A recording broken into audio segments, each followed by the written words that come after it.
players. We got lack of some egos that people have to deal with, but our good experienced players with Malik Hall and Joey Hauser having great summers.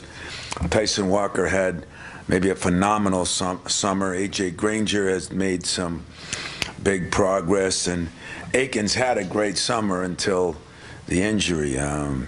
But for guys like Hogart and Brooks, maintaining weight, conditioning has been a big thing. And both of them have come in a lot better than they were at. So I think there's a lot of positive things there that I'm looking for. It's a different team, maybe not with the superstar, but I think it's a collection of guys that have bought into a lot of stuff, had a great summer with, and should have very good chemistry amongst them. I think it's been a very unselfish team, a good passing team. I do think we're a better shooting team. Our guard play is a lot better because of experience. I think we'll be better in that area. Yes, we're not ranked in the preseason top 25. We've been there a few times where we weren't. Probably deservingly so, but after our schedule, which I guess I got to go over, and hopefully you'll understand that the schedule has always been good. It's borderlines, I would say, elite. I think it's the best schedule Michigan State ever had, maybe the best schedule in the Big Ten, maybe the best preseason schedule ever when I look at those 7 games in a row that it could be and should be. It wasn't that big of a glutton for punishment. The aircraft carrier game came on late, and then playing at Gonzaga there. The Villanova game here changed a little bit, and maybe the first game in the Phil Knight Classic out there has changed a little bit from what we originally thought.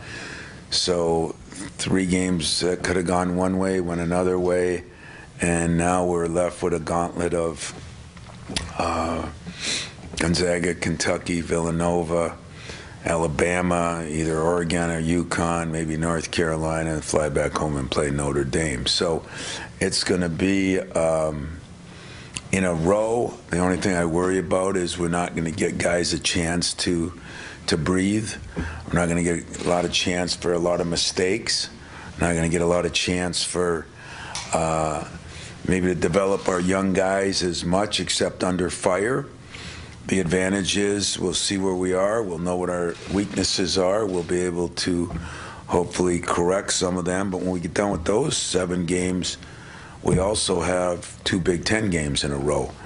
So from arguably the 11th of November to final exam, which is around the middle of December, it should be an incredible, incredible schedule, which is always good for the fans. It's good for the media. It's something the players like, and it'll be a headache for the coaches. I've always said I love those memory-making games, and now we're going to have a bunch of them in one weekend or 1 week. We'll have some of them in 1 month. We'll have a ton of them. It'll be ones that players will remember, and I think will do us well. If I broke down every player, which I won't do, I'll leave those for questions. But in general, the players they've worked their tail off this summer. I think some areas that we really need, Marty has made great strides, had an unbelievable day yesterday in a controlled scrimmage that we had with referees and everything. He did 2 things. He scored, he shot real well, he rebounded pretty well, and he stayed out of foul trouble. That is definitely going to be an issue for us. Depth will not be great, and experience